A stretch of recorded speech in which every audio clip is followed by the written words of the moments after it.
I am Zachary, 27 years old, and 10 years ago my life ended without me actually dying. Before I tell you about the moment I watched my own parents beg for forgiveness on my doorstep, I need to know something. Go to the comments right now and tell me where you're watching from. I want to see how far this story travels, because for a decade, I wasn't allowed to have a story at all. To understand why I didn't answer the door when they came crying, you have to understand the night they threw me out. I was 17. It was a Saturday. In the Miller household, Saturdays were a religion. My parents, Robert and Linda, were obsessed with image. We weren't just a family. We were a performance art piece for the neighborhood. Dad was the provider, the stoic pillar of the community who loved to talk about his salary and his investments. Mom was the glue, the perfect hostess who could bake a pie and gossip about the neighbors in the same breath. Then there was Jake, my older brother, who was essentially a carbon copy of my father but without the spine. And finally there was Anne, and was my adopted sister. My parents brought her home when she was 8 because the perfect family portrait needed a daughter to be complete. She was 16 that night. For years, I was the one who helped her with her math homework. I was the one who scared off the bullies when they made fun of her for being adopted. I was the good one. I was the safe one, or so I thought. That night was supposed to be a celebration of my parents' anniversary. The house was packed. Aunts, uncles, grandparents, the local pastor. Everyone who mattered in our small, suffocating town was there. The air smelled of expensive roast beef and my mother's overpowering perfume. I was in the kitchen, refilling the ice bucket, feeling good. I had decent grades, a girlfriend named Emma who I thought was the love of my life, and a college fund that was finally looking healthy enough to get me out of this town. I walked into the dining room, placing the ice on the sideboard. That's when I saw Anne. She was sitting at the kids' end of the massive table, but she wasn't eating. She was vibrating. That's the only way I can describe it. Her hands were gripping the tablecloth so hard her knuckles were white. She looked pale, clammy. "Anne," I whispered, leaning in. "You okay?" She flinched like I had burned her. She looked up at me, and her eyes were wide, filled with a terror I didn't understand. "I have to," she stammered. Her voice was too loud in the sudden lull of conversation. My father, Robert, stood at the head of the table, holding a wine glass. "And sweetheart, what is it? You want to make a toast?" The room went silent. 30 pairs of eyes turned to the 16-year-old girl trembling in her chair, and stood up. She looked at Mom. She looked at Dad. Then she looked at me, and in that split second, I saw something shift in her face. It wasn't fear anymore. It was calculation. It was survival. "I need to tell you all something," she said, her voice cracking perfectly. "Go ahead, honey," Mom cooed. "We're all family here. I'm pregnant," and whispered. The silence that followed was heavy, instantaneous, and suffocating. You could hear the grandfather clock ticking in the hallway. My father's smile froze. My mother's hand went to her pearls, a cliché unfolding in real time. "Pregnant," Dad repeated, his voice dropping an octave. "Who? And who did this?" And began to cry. Not just cry. She sobbed, her shoulders heaving, her face burying itself in her hands. It was a performance worthy of an Oscar. "He forced me," she wailed. "I said no. I said we shouldn't. But he forced me." The room erupted in gasps.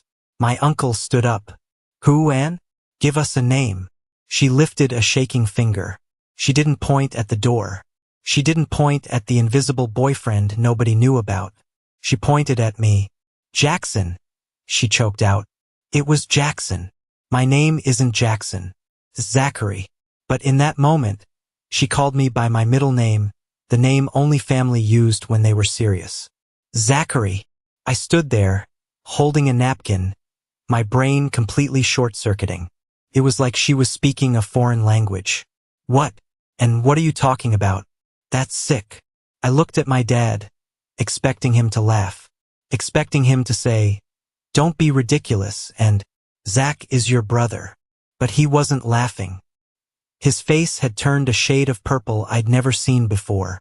The veins in his neck were bulging. He looked at me and I didn't see recognition. I saw pure, unadulterated hatred. Dad, she's lying, I said, my voice rising. I never touched her. I swear to God, I never. I didn't finish the sentence. My father crossed the room in 2 strides. He didn't ask a question. He didn't ask for my side of the story. He swung. His fist connected with my jaw with a sickening crunch. I saw white flashes as my head snapped back. I crashed into the sideboard, sending the ice bucket and crystal glasses shattering to the floor. I tasted copper, blood, hot and metallic, filling my mouth. You animal! Dad roared, standing over me, his chest heaving. You sick, twisted animal! Robert, stop! My aunt screamed, but she wasn't rushing to help me. She was rushing to cover Anne's eyes. I scrambled backward on the hardwood floor, spitting blood. Dad, stop! I didn't do it. Listen to me. Don't you call me that, he spat. You don't have a father. Not anymore. I looked at my mother. She was holding and rocking her back and forth, and was buried in her chest, wailing. I locked eyes with my mom. Mom, please. You know me. I wouldn't. Mom looked at me. Her eyes were cold, dead things. Get him out of my sight, she hissed. Call the police. Get that monster out of my house. My brother Jake stepped forward. He looked at me on the floor, bleeding, surrounded by broken glass. He didn't offer a hand. He spit. A glob of saliva landed on my shoe. You don't deserve to breathe the same air as us, Jake said. Minutes later, the police were there. I was hauled out of the house in handcuffs, paraded past the neighbors who had gathered on their lawns. I saw the judgment in their eyes. In 10 minutes, I had gone from the golden boy with a college fund and a bright future to a social pariah. They took me to the station. They put me in a cold interrogation room with a mirror I knew was two-way. I sat there for hours, my jaw throbbing, my shirt stained with my own blood. The detective who came in wasn't aggressive. He looked tired. He looked at me with a mixture of pity and disgust. She's 16, son, he said. Statutory. Incest. You know how much time you're looking at. I didn't do it, I said. I was crying now, the shock wearing off, replaced by a terrifying reality. Test the baby. Do a DNA test. Check the dates. I was at soccer camp 3 months ago. Just, please, investigate. She gave a statement, the cop said. She was very detailed. She's lying, I whispered. She's scared of someone else, and she's using me. They held me overnight. But here's the thing about accusations without physical proof. They couldn't hold me forever without a charge, and the timeline and gave was shaky. The forensic nurse found no signs of recent trauma on her. It was her word against mine. By morning, they let me go. Pending further investigation, they said. I walked out of the station into the blinding morning sun. My lip was swollen. My shirt was stiff with dried blood. I had no phone. They had kept it for evidence. I had no money in my pocket. I thought the worst was over. I thought, okay, I just need to go home and explain. Once everyone calms down, we'll figure this out. I was a stupid, naive kid. I didn't know that my life as a miller was already over. I walked the 5 miles back to my house. Every car that passed me felt like an accusation. I kept my head down, praying nobody would recognize me. When I finally turned onto my street, I stopped dead. My stuff was on the lawn. It wasn't packed in boxes. It wasn't stacked neatly. It was strewn across the wet grass like garbage. My clothes, my trophies, my textbooks, my bedding.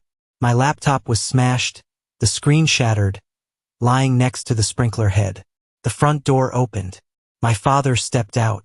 He wasn't wearing his suit anymore. He was in jeans and a flannel shirt, holding a baseball bat. He stood on the porch, looking down at me like I was a stray dog that had wandered onto his property. I told you, he said. His voice wasn't yelling anymore. It was eerily calm. You aren't welcome here. Dad, I just want to get my keys, I said, my voice trembling. And my wallet. Please. You don't have keys, he said. And as for your wallet, consider the cash inside a severance package. Severance. I choked out. Dad, where am I supposed to go? Hell for all I care, he said. I spoke to the lawyer this morning, Zachary. You are out of the will. The inheritance? Gone. The college fund? Frozen. You are not a Miller. I am going to erase you from every document that ties you to this family. Mom! I yelled past him. Mom! I saw the curtain in the living room window twitch. I saw her face for a second, pale, tear-stained. Then the curtain fell back. She turned away. She chose her lie over her son. Get your trash and get off my property, Dad said, gripping the bat. If you're not gone in 5 minutes, I'm calling the cops and telling them you're trespassing and threatening us. I scrambled to gather what I could. I found my backpack. I shoved some clothes in it. I found my wallet lying in the mud. I opened it. $200. That was it. That was my net worth. I ran to my car. An old sedan I had bought with my own money from summer jobs. Thank God the keys were in the ignition. Dad must have thrown them there. I started the engine, the sound of it sputtering to life, the only familiar thing in a world that had turned upside down. I backed out of the driveway, looking at the house one last time. My father stood on the porch, watching me leave, like a guard dog protecting the castle from a virus. I drove. I didn't know where I was going. I just drove until the house disappeared, until the neighborhood disappeared. I pulled into a gas station parking lot 2 towns over. My hands were shaking so hard I couldn't grip the steering wheel. I needed to hear a friendly voice. I needed Emma. I went to the payphone. My cell was still with the cops, and dialed her number. I knew it by heart. It rang twice. Then someone picked up. Hello. It was Emma. Her voice sounded thick, like she had been crying. Emma. I breathed. It's me. It's Zach. Zach. She gasped. Oh my God. Where are you? I don't know, I said. I'm at a gas station. Emma, you have to believe me. And is lying. I never touched her. I know, she whispered. My heart stopped. You know. I know you, Zach, she said, sobbing now. You're the guy who cries during movies. You're the guy who saves spiders. I know you didn't do it. Thank God, I said, leaning my forehead against the cold metal of the payphone box. Okay, look, I need help. Can I come over? Just for a night. Silence. Emma, my parents, she stammered. They know about the arrest. The whole town knows, Zach. It's all over Facebook. People are saying you're a predator. But you know I'm not. My dad said if I talk to you, he's cutting me off, she cried. He said he'll pull my tuition. He said he'll call the police if you come near the house. I felt a cold pit open in my stomach. So, what are you saying?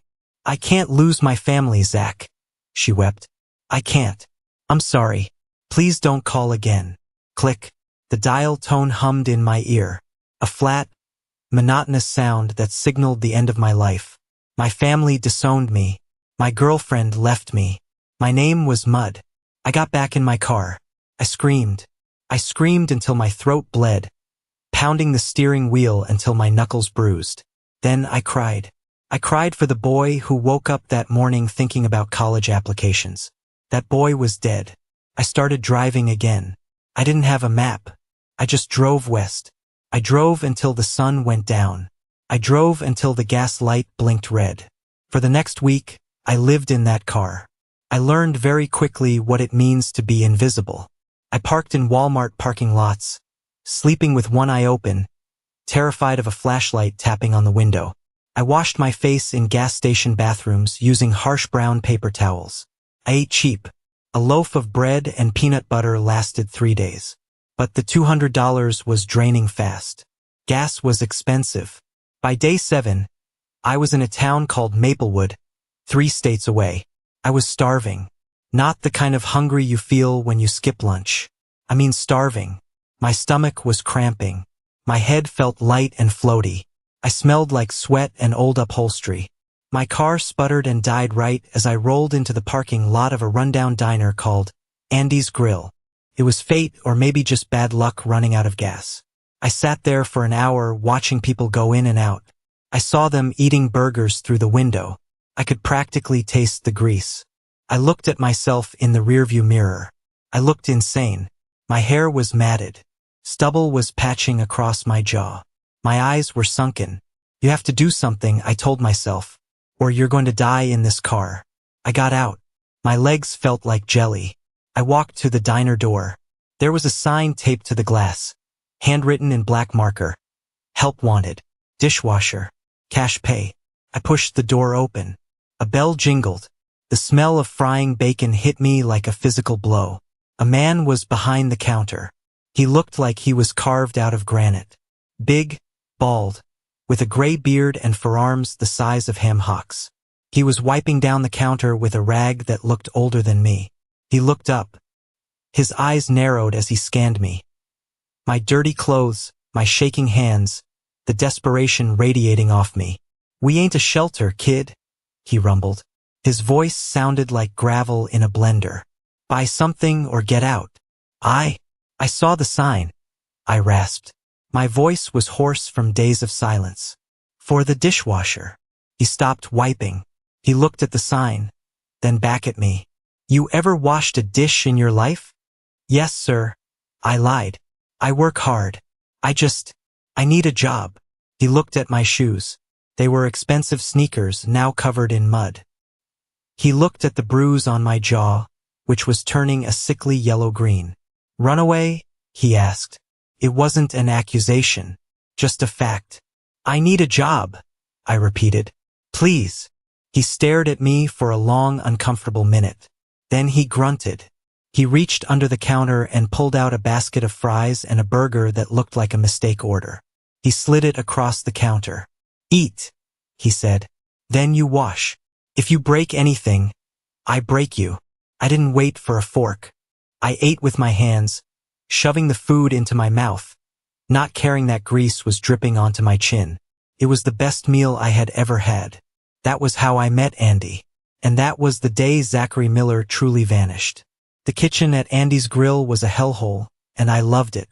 It was hot, steamy, and loud. For 12 hours a day, my hands were submerged in scalding water, scrubbing grease off plates that had been dirty since the 80s. My back ached. My fingers pruned and cracked. But for those 12 hours, I didn't have to think about my father's fist. At the end of that first shift, Andy tossed me a set of keys. Attic, he grunted, pointing to a narrow staircase behind the pantry. There's a cot. Don't smoke. Don't bring girls. Don't steal. I walked up the creaky stairs. The attic was basically a storage closet with a window. There was a mattress on the floor and a stack of old tires in the corner. To me, it looked like the Ritz-Carlton. I locked the door, curled up on the mattress, and slept for 14 hours straight. For the next 2 weeks, that was my life. Wake up, scrub dishes, eat leftovers, sleep. Andy didn't ask questions. He paid me in cash at the end of every week. Meager wages, but enough to buy soap and toothpaste. I started to feel safe, or as safe as a fugitive can feel. Then the bubble burst. It was a Tuesday lunch rush. The diner was packed. I was hauling a bus tub of dirty plates out to the front when I froze. Sitting at the counter was a trucker. Big guy wearing a vest. He was reading a newspaper. On the back page, facing me, was a photo. It was a grainy high school yearbook photo. My photo. The headline read, "Have you seen him? Teen wanted for questioning in family assault." My blood turned to ice. My hands started shaking so bad the silverware in the tub rattled. The trucker looked up at the sound. He looked at me. He looked at the paper. Then he looked at me again. His eyes widened. "Hey," the trucker said, pointing a fry at me. "You look like..." I dropped the tub. Plates crashed to the floor. I turned and ran. I didn't know where I was going. Just away. I bolted for the back door. "Hey, kid." Andy's voice boomed over the noise of the diner. I fumbled with the latch on the back door, panic blinding me. They found me. They're going to drag me back. Prison. I'm going to prison. A massive hand grabbed the back of my shirt and slammed me against the wall. It was Andy. "Where is the fire, boy?" he growled. "Let me go." I screamed, struggling against his grip. I didn't do it. I swear. The trucker was standing in the kitchen doorway now, holding the paper. That's him, Andy. That's the kid from the paper. Says he attacked his sister. Andy looked at the paper. He looked at the headline. He looked at the photo. Then he looked at me, trembling against the wall, tears streaming down my face. I didn't touch her, Andy. I sobbed. She lied. Please, don't call them. The kitchen went deadly silent. The cook stopped flipping burgers. Andy took the newspaper from the trucker. He looked at it for a long second. Then he crumpled it up into a ball and tossed it into the trash can. Don't look like him to me, Andy said, his voice flat. The trucker blinked. What? Andy, that's clearly. I said. Andy stepped closer to the trucker, crossing his massive arms. It don't look like him. My dishwasher's name is Zach. He's been here 2 weeks. Works hard. Keeps his mouth shut. He stared the trucker down. You want to finish your burger, Earl? Or you want to play detective? The trucker looked at Andy, then at me. He shrugged. Whatever you say, Andy. Just looked like him. He went back to his seat. Andy turned to me. I was sliding down the wall, gasping for air. Get up, he said roughly. Why? I whispered. Why didn't you turn me in? Andy sighed, scratching his beard. Kid, I've been around long enough to know the look of a guilty man. You got the look of a scared rabbit. Besides, he looked toward the dining room. Everybody's got a story. Some are true, some ain't. As long as you scrub those plates clean, I don't care what your last name is. He pointed to the sink. Get back to work. And stop breaking my damn plates. That was the moment Andy became more of a father to me than Robert Miller had ever been. Over the next few months, Andy started teaching me things. He saw I was smart, that I hated being idle. When the walk-in freezer broke, he didn't call a repairman. He called me over. Look here, he said, pointing at the compressor. You see this coil? It's frozen over. Why? Bad airflow, I guessed. Smart kid, he grunted. Fix it. I started reading manuals. I started fixing the AC units, the fryer, the ice machine. I realized I had a knack for it. I liked machines. Machines didn't lie. If a machine was broken, there was a reason, and if you followed the logic, you could fix it. Humans weren't like that. One night, after closing, Andy slid a brochure across the counter to me. It was for a trade school nearby. HVAC certification. I can't, I said. I don't have a high school diploma. I don't have ID that I can use. I know a guy on the school board, Andy said, and you can get a GED. As for the ID, he reached into his pocket and pulled out an envelope. This is your salary for the last 6 months. I've been saving the extra. Use it to get a lawyer, get a name change, get whatever you need. Stop hiding, Zach. Build something. I opened the envelope. It was full of cash. I looked at him, my eyes burning. Why? Because, Andy said, looking away, my son would have been your age if he hadn't made different choices. Don't waste it. I took that money. I studied for my GED at night in the attic. I worked double shifts. I got my certification. I was rebuilding myself piece by piece. But the ghost of my past was always there, waiting. 5 years passed. I wasn't a dishwasher anymore. I was a lead technician for a local HVAC company. I had my own apartment. It was small, but it had a lock on the door and my name on the lease. Well, not my old name. I had legally changed my name to Zachary Sterling. Sterling was my grandmother's maiden name, the only person in that cursed family who had ever shown me unconditional love before she died. Zachary Smith was dead. He died the night he slept in a Honda Civic behind a gas station. I was safe. I was stable. But I was haunted. I had a ritual. Every year on my birthday, I would go to an internet cafe, never my own computer. Paranoia is a hard habit to break. And I would search for them. It was a form of self-harm, I know.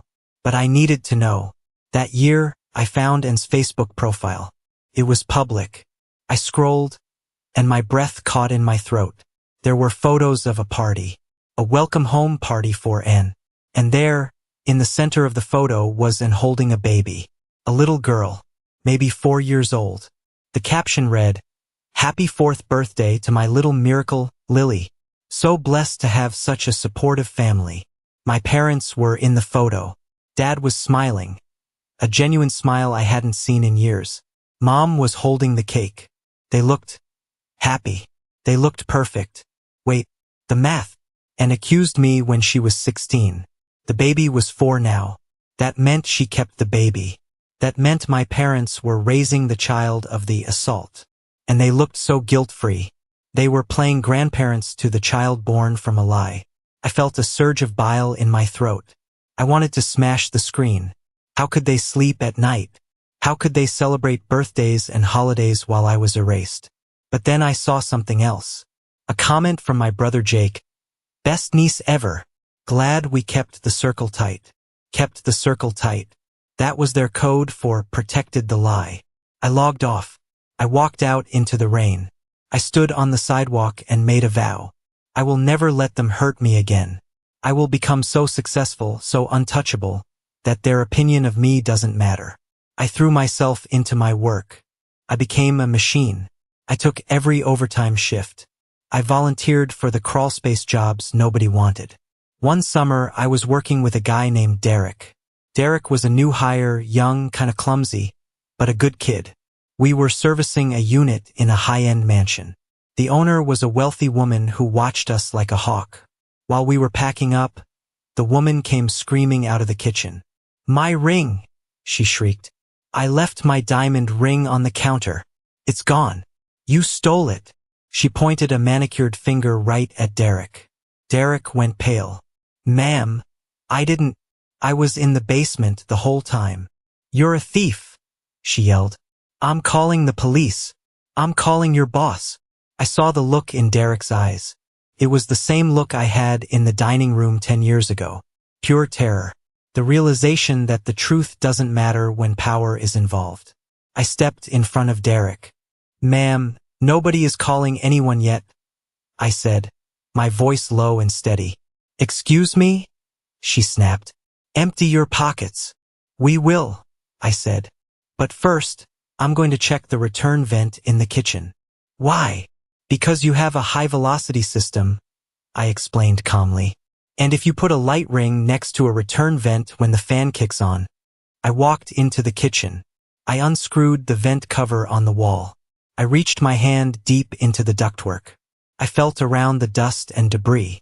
My fingers brushed against something cold and hard. I pulled it out. A diamond ring. I held it up. "Is this it?" The woman went silent. She snatched the ring back. She didn't apologize. She just muttered, "Oh, well, get out." In the truck, Derek was shaking. "Man, you saved my life. I have a record, Zach. Stupid stuff from when I was a kid. If cops came, they would have pinned it on me for sure." I gripped the steering wheel. "I know, Derek. I know." That was the turning point. I realized I couldn't just work for someone else. I needed to build my own fortress. I used my savings. I took out a loan. I started Sterling Heating and Air. I started with 1 van, then 2, then 5. I was ruthless with quality.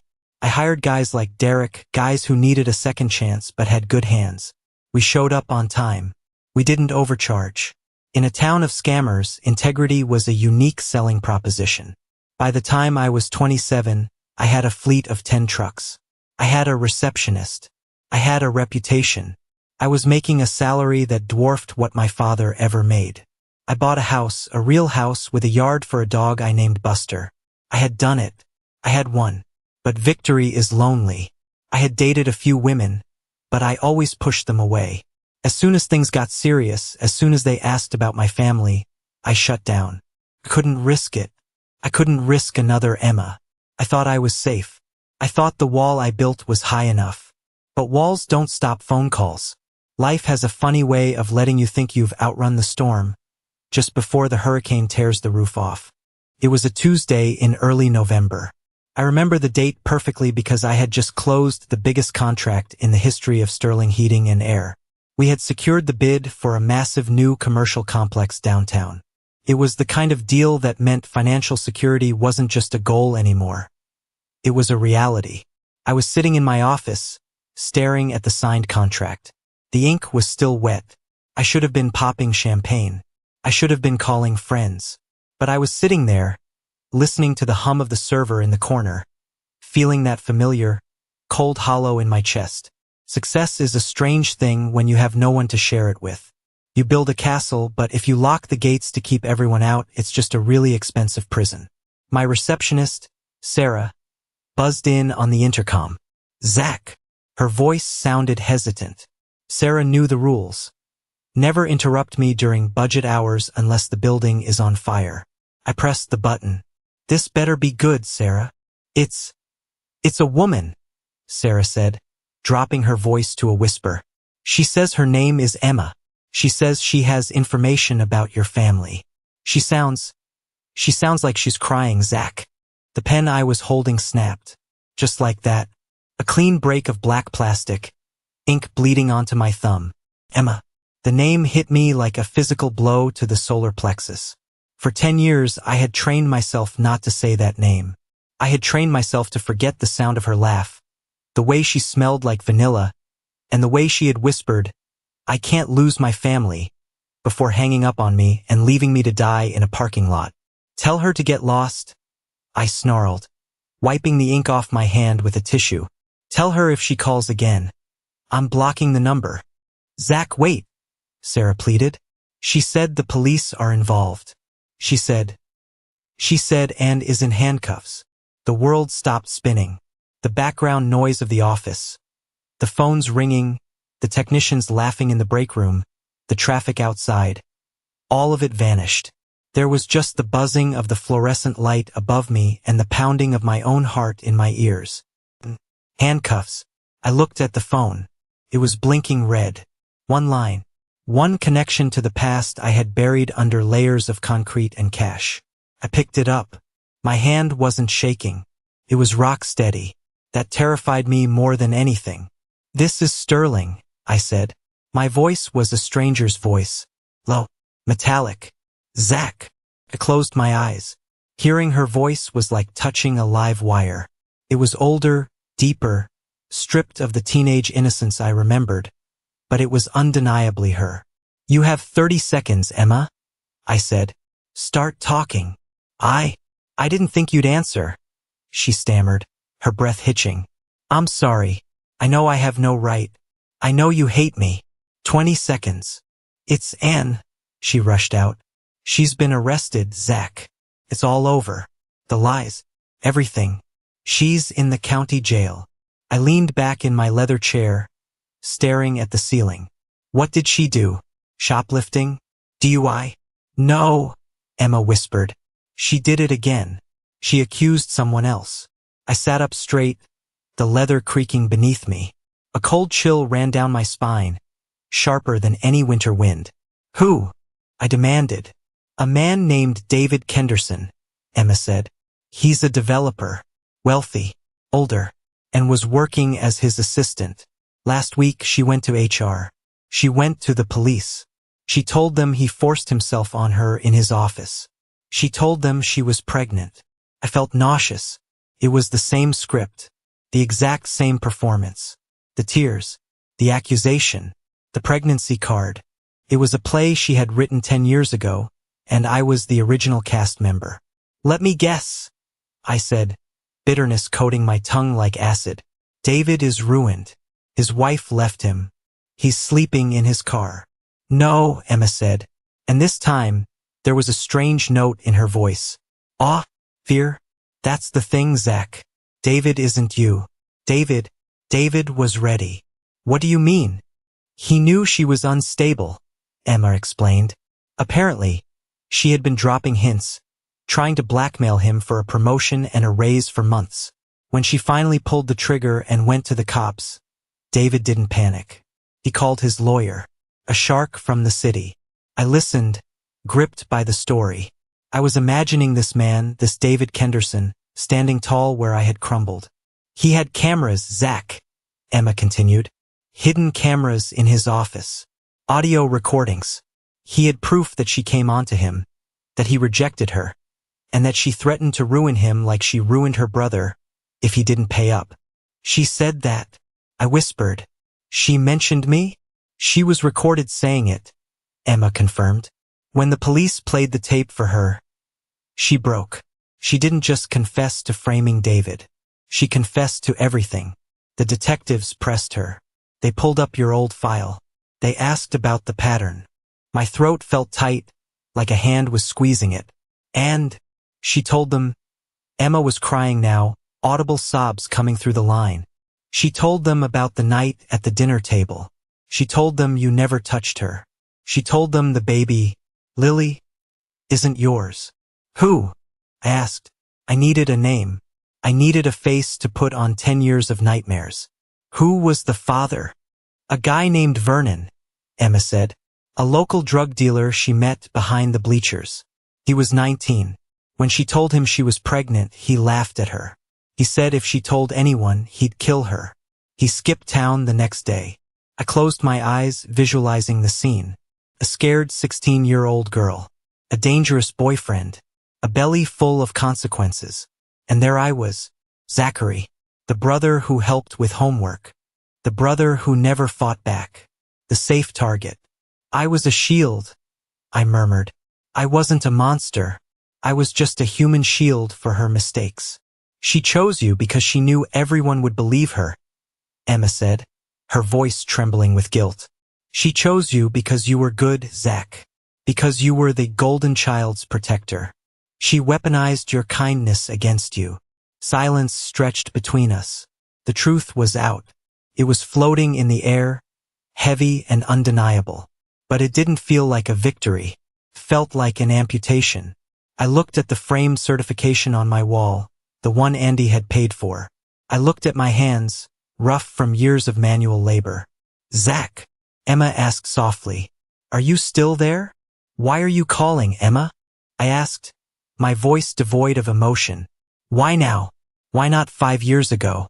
Why not the day I left? I needed you to know, she wept. And I needed to say I'm sorry. I was a coward. My parents threatened to stop paying my tuition, to cut my college fund, and I chose money over the truth. I chose comfort over you. I have to live with that every day. Yes, I said. You do. I didn't offer forgiveness. I didn't say it's okay, because it wasn't okay. Forgiveness is cheap when you haven't paid the price of the damage. Thank you for the information, Emma, I said. Don't call this number again. I hung up before she could say goodbye. I sat there for a long time. The sun moved across the floor of my office. The shadows lengthened. I didn't move. I felt like I had been holding my breath for 10 years. And suddenly, I had exhaled, but my lungs didn't know how to take the next breath. My computer pinged. An email notification. Then another. Then my phone started buzzing with text messages. It was starting. I opened a local news site. The headline was screaming in bold, black letters. Local woman arrested for extortion. Admits 2-decade OLD frame job. There was her mugshot. She looked older, haggard. The makeup was gone. The innocent, wide-eyed look that had fooled a town was replaced by the hard, bitter lines of a woman who had spent a decade spinning a web that finally caught her. I scrolled down to the comments. User 123. OMG. Isn't this the sister of that Miller kid who vanished? The one everyone said was a perv. Justice for all. I went to school with Zach Miller. He was a good guy. This makes me sick. His family destroyed him. Town gossip. I always thought something was off about her story. Poor guy. I laughed. A dry, humorless bark of a laugh. Suddenly, everyone was an expert. Suddenly, everyone always knew. Where were these people when I was sleeping in a Honda Civic? Where were they when I was washing dishes for scraps? They were the same people who crossed the street to avoid me. My office door opened. It was Kevin, one of my senior technicians. He looked pale. Boss, he said, holding his phone. Have you seen this? The news? It's about you. I looked at Kevin. He was a good kid. Young. Eager. Just like I used to be. I saw it, Kevin, I said calmly. Is it true? He asked. You were innocent the whole time? Yes, I said. I was. Kevin looked at me with a new expression. It wasn't just respect for his boss anymore. It was something deeper. Man, I don't know how you're standing here. If my family did that to me, I'd want to burn the world down. Fire doesn't fix anything, Kevin, I said, standing up and grabbing my keys. It just leaves you with ashes to clean up. And I'm done cleaning up other people's messes. I walked out of the office. I walked past the receptionist desk where Sarah was staring at me with wide, teary eyes. I walked out to my truck. I sat in the driver's seat, gripping the wheel. I thought I would feel vindicated. I thought I would want to drive to my parents' house and scream in their faces. I told you so, but I didn't. I just felt tired. A bone-deep exhaustion that sleep couldn't fix. My phone buzzed again. A voicemail. I checked it. It was from a number I didn't recognize. Played it. Mr. Sterling? This is David Kenderson. I believe we have a mutual enemy. My lawyer tells me your testimony could be the final nail in the coffin. I'm going for blood, Zach. I'm going for custody arrangements regarding her child. I'm suing for every penny of inheritance she might claim. I want to make sure she never destroys a man again. Call me. I stared at the phone. This was it. The crossroads. I could walk away. I could let the police handle it. I could stay in my safe, quiet life as Zachary Sterling. Or I could step back into the fire. Not as a victim this time, but as a witness. As the hammer of justice. I looked at my reflection in the rearview mirror. The scared 17-year-old boy was gone. The man staring back had gray hairs at his temples and scars on his hands. I started the truck. I wasn't going to hide anymore. This is the moment that changed everything. The moment the weight of 10 years was lifted off my shoulders, not by a hug or an apology, but by the cold, hard truth revealed in a police interrogation room. I finally reclaimed my name, but the battle was far from over. If you have been listening this far, you are incredible. Please, do me a huge favor. Hit that like button and comment number 1 below. Let me know you're riding shotgun with me on this journey. It not only helps more people find this story, but it tells me that my pain wasn't for nothing, that it means something to you. Your support is the fuel that keeps me going as I prepare to face the people who erased me. When the truth comes out, it doesn't just set you free. It burns everything around you to the ground. In the weeks following Anne's arrest and confession, the house of Miller crumbled. Small towns are vicious. The same people who shun me now turned their sights on my parents. Rumors flew. How could they not know? What kind of mother chooses an adopted daughter over her own son? I heard Robert lost his job. It was true. My father, the man who prided himself on his reputation, was let go. His company didn't want the bad PR of employing a man who facilitated the framing of his own child. The divorce rumors started swirling around my brother Jake, whose wife apparently didn't like being married to a coward. I watched it all from a distance. I felt like a god watching a city burn. Then they showed up. It started with Mom. I was at my warehouse, supervising the loading of a new shipment of AC units. The security guard at the gate radioed me. Mr. Sterling? There's an older lady here. Says she's your mother. I tightened my grip on the clipboard. Let her in, but escort her. I waited in the loading bay. A few minutes later, a sedan pulled up. My mother stepped out. She looked small. The imperious woman who ruled the dinner table was gone. She was hunched. Her hair was graying. She was holding a Tupperware container. She walked up to me, her eyes filling with tears. Zachary, she breathed. I didn't move. I stood there in my work boots and Sterling HVAC polo shirt, arms crossed. It's Zachary Sterling now. She flinched. Oh, yes, I heard. She lifted the container. I made your favorite, chicken casserole. I thought, maybe you were hungry. I looked at the casserole. The absurdity of it almost made me laugh. 10 years of hell and she brings a casserole. I'm not hungry, I said. What do you want? I want to apologize, she wept. We didn't know, Zach. She lied to us too. She was so convincing. We were victims too. Victims? I stepped closer. You watched Dad beat me. You watched me bleed on the floor. You didn't ask me a single question. You threw my clothes in the mud. Your father was so angry, she sobbed. I was scared. You weren't scared, I said coldly. You were relieved. You preferred the lie because it was cleaner. It was easier to sacrifice me than to admit your perfect daughter was flawed. Please, she reached for my hand. We miss you. The house is so empty. Dad is... He's not doing well. We want you to come home. I am home, I said, gesturing to my warehouse. This is my home. Zach, please. Take your casserole, I said, and leave. If you come back, I'll file for a restraining order. She stood there, stunned. She wasn't used to hearing no. She set the casserole on a shipping crate and walked away, sobbing into her hands. I threw the casserole in the dumpster. 2 days later, it was Dad.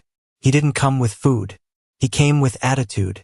He barged into the reception area, bypassing Sarah. I heard the commotion and opened my office door. There he was, Robert Miller. He looked older, thinner, but the arrogance was still there. Sir, you can't be back here. Sarah was yelling. It's okay, Sarah, I said. Let him in. Dad walked into my office. He looked around, taking in the mahogany desk, the awards on the wall, the view of the lot full of trucks. You've done well, he said. No hello. No sorry. Just an appraisal. State your business, I said, not inviting him to sit. Don't speak to me like that, he snapped, the old reflex kicking in. Then he caught himself. He sighed. Look, son, things are complicated. This lawsuit from Kenderson is going to bankrupt us. The legal fees, the damages. He's talking about taking the house. Sounds like a problem, I said. We need you to talk to him, Dad said. He's your ally, right? Tell him to back off. Tell him we've suffered enough. We lost our daughter to prison. For Christ's sake. You didn't lose her, I said. You enabled her. We made a mistake. Dad slammed his hand on my desk. We are human, but we are family. Blood is thicker than water, Zachary. I'm not a Miller, I reminded him. You said it yourself. You erased me. I was angry, and now I'm indifferent, I said. I pressed the intercom button. Security, I have a trespasser in the executive office. Please remove him. Dad's jaw dropped. You're calling security? On your father. You're not my father, I said, looking him dead in the eye. My father was a man named Andy who ran a diner and taught me how to be a man. You're just a guy who owes me a childhood. 2 burly guards appeared at the door. Sir, you need to leave, one said. Dad looked at me, his face turning that familiar shade of purple. But he didn't swing this time. He knew he had no power here. You're a cold bastard, he spat as they let him out. I learned from the best, I replied. A week later, a box arrived. No return address. I opened it. It was full of letters. Dozens of them. Unopened. They were the letters I had sent in the first month after I left. The letters where I begged them to believe me. The letters where I told them I was hungry and cold. They had kept them. They had never opened them. And now they were sending them back? Or maybe Mom sent them to show she had kept them. I didn't care. I took the box to the warehouse floor. I threw it into the incinerator we used for trash. I watched the flames curl around the envelopes. I watched my desperate, teenage words turn to ash. I thought that was the end of it. I thought I had burned the bridge completely. But the devil always has one last card to play. And her name was Anne. I thought I was done. I thought throwing my parents out of my office and burning their letters was the period at the end of the sentence. But the past is a stubborn thing. It doesn't just disappear because you want it to. It lingers in the cracks of the pavement, waiting to trip you up one last time. 3 months after Anne's arrest, I received a letter. It wasn't from a lawyer. It wasn't from my parents. It was a plain white envelope with a stamp that was slightly crooked. The return address was stamped in red ink. Maple Ridge Correctional Facility. I stood by my mailbox, the wind biting at my face, holding that envelope like it was a bomb. Inside was a single sheet of lined yellow paper. The handwriting was shaky, barely recognizable as the neat, bubbly script and used to use to sign birthday cards. Zachary, I don't expect you to come. I don't deserve it. But the lawyers say I'm going away for a long time. There are things you don't know. Things about the family. Things about Lily. Please, 1 hour. That's all I ask. And I read it twice. Then I crumpled it up and threw it in the trash. I went inside, fed my dog Buster, and turned on the TV. But I couldn't focus. The name Lily kept flashing in my mind. The little girl I had seen in the Facebook photos. The innocent child living in a house built on lies. Things you don't know. Curiosity is a curse. But so is silence. If I didn't go, I would wonder for the rest of my life what she had to say. A week later, I took a day off. I didn't tell anyone where I was going. Not Sarah. Not my guys. I drove 2 hours north, deep into the rural wasteland where they keep the people society wants to forget. The prison was gray concrete and razor wire, sitting in the middle of a dead cornfield. The air smelled of diesel fumes and desperation. I went through security.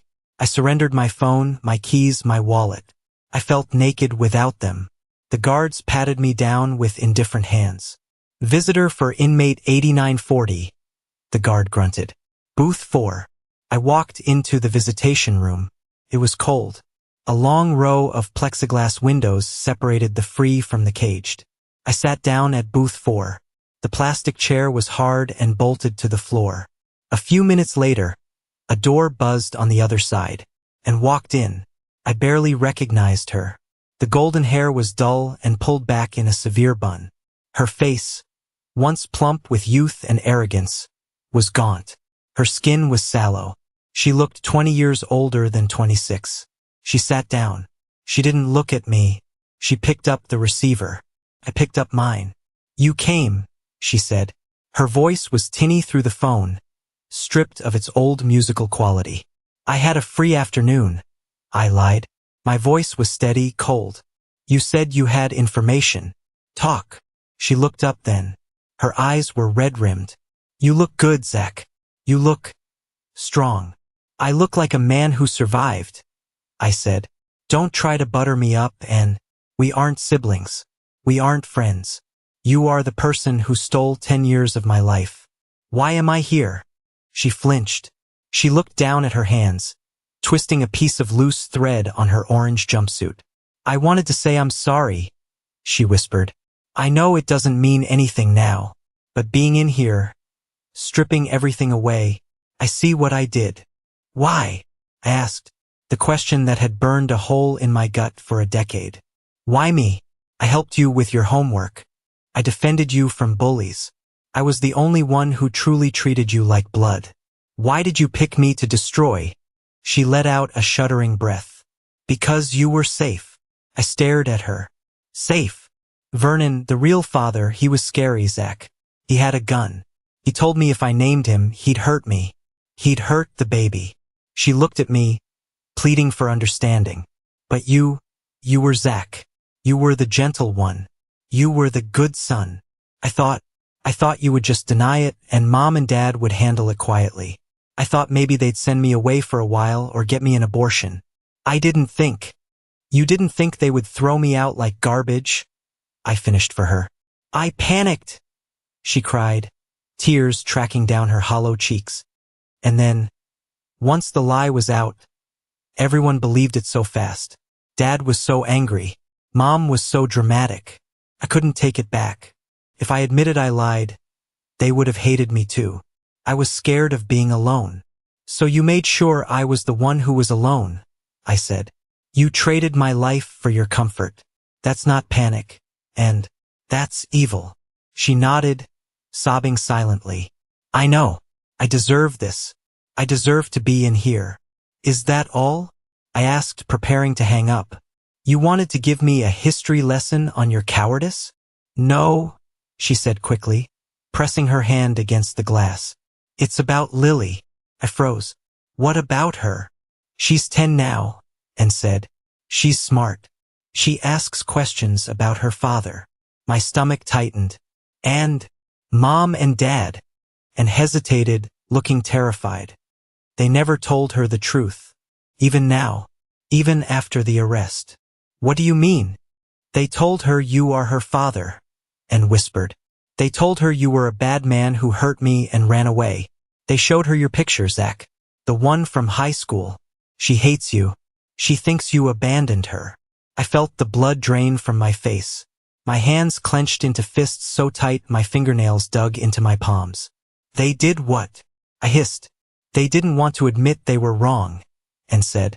It was easier to keep the lie going than to explain to a child that her mother is a liar and her grandparents are enablers. They poisoned her against you, Zach, to protect themselves. I stood up. The chair screeched against the floor. This was it. The final cruelty. They hadn't just erased me. They had turned me into a boogeyman for an innocent child.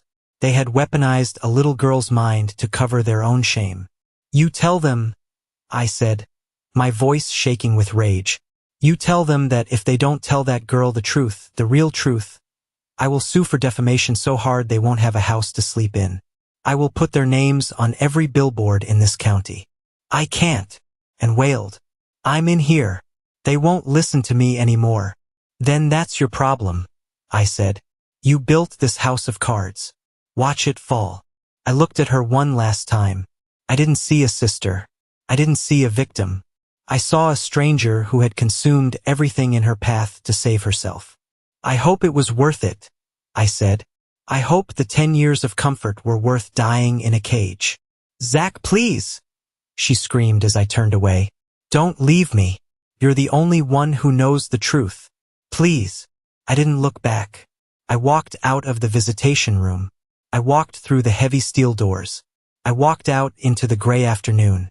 I got into my truck and just sat there. I didn't scream. I didn't cry. I felt a cold, hard resolve settling in my chest like concrete setting. They had used a child. That was the line. There was no going back from that. There was no clearing the air. There was only war. I pulled out my phone. I dialed a number I had saved but never used. David, I said when he answered. It's Zach. I'm ready. Let's burn them down. The civil trial wasn't a battle. It was an execution. David Kenderson didn't just have a lawyer. He had a team of sharks in Italian suits who smelled blood in the water. I wasn't the plaintiff, but I was the star witness. I sat on the stand and told my story. For the first time in history, people were legally obligated to listen to me. I looked at the jury, 12 strangers, and I told them about the night at the dinner table. I told them about the homeless nights. I told them about Andy. My parents were in the gallery. They looked like ghosts. Dad had lost so much weight his suit hung off him. Mom just stared at the floor, refusing to meet my eyes. When the verdict came down, it was swift, and was found liable for damages that would take her 3 lifetimes to pay off. But David didn't stop there. His team uncovered the financial fraud my parents had committed to cover Ann's legal bills, dipping into accounts they shouldn't have, hiding assets. The inheritance they had threatened to cut me off from, it was gone. The house? Liens were placed on it. They were stripped bare. But the real justice came quietly, in the form of a Child Protective Services investigation that David's lawyer triggered regarding Lily. It turned out that raising a child in a home built on pathological lies isn't considered a safe environment. Custody was awarded to a distant relative of Vernon's who was actually decent. Lily was going to be told the truth. Not by me, but by professionals who would undo the brainwashing. I walked out of the courthouse that final day, and the sun was shining. Felt different. The air tasted cleaner. David shook my hand on the steps. We did it, Zach. You did it, I said. I just told the truth.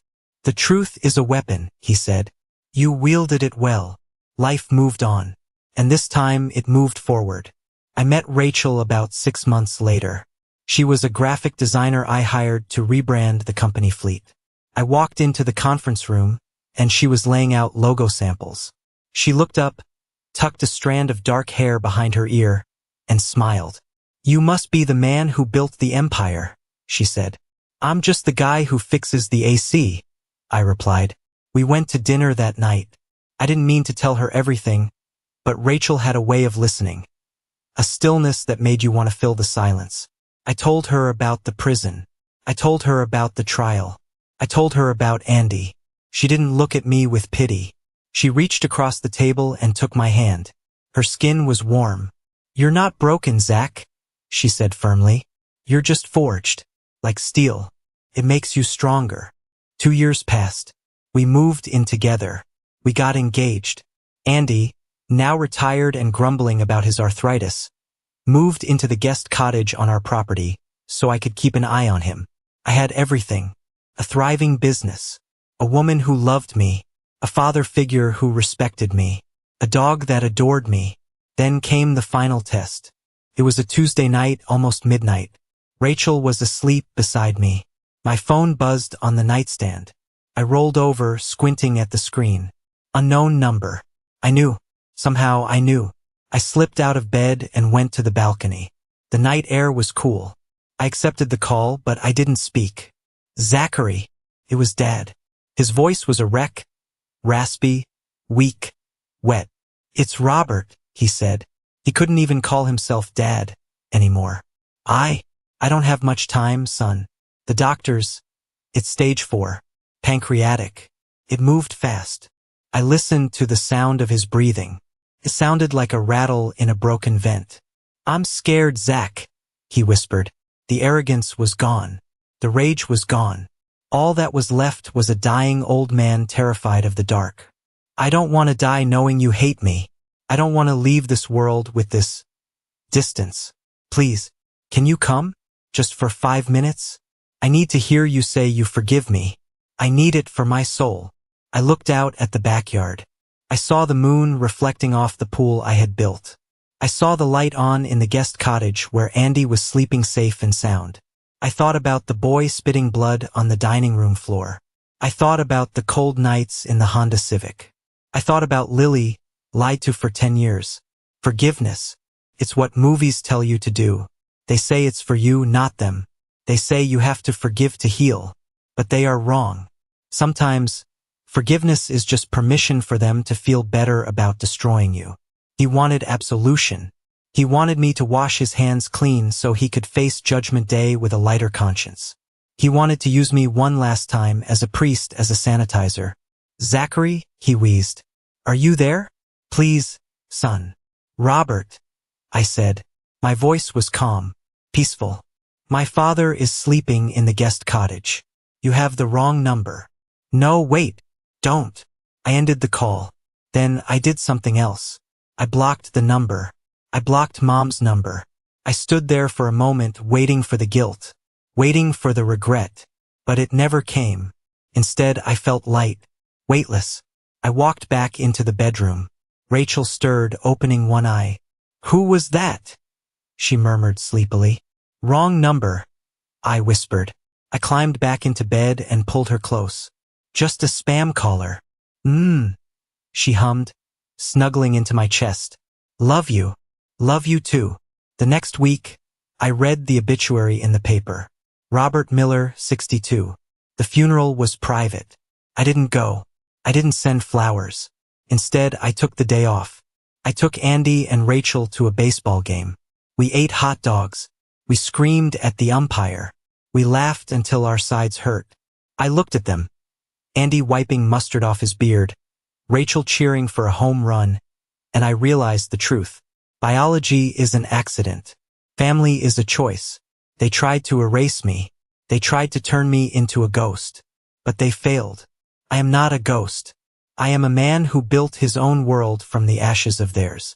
And in this world, there are no lies. There is only the truth we make for ourselves.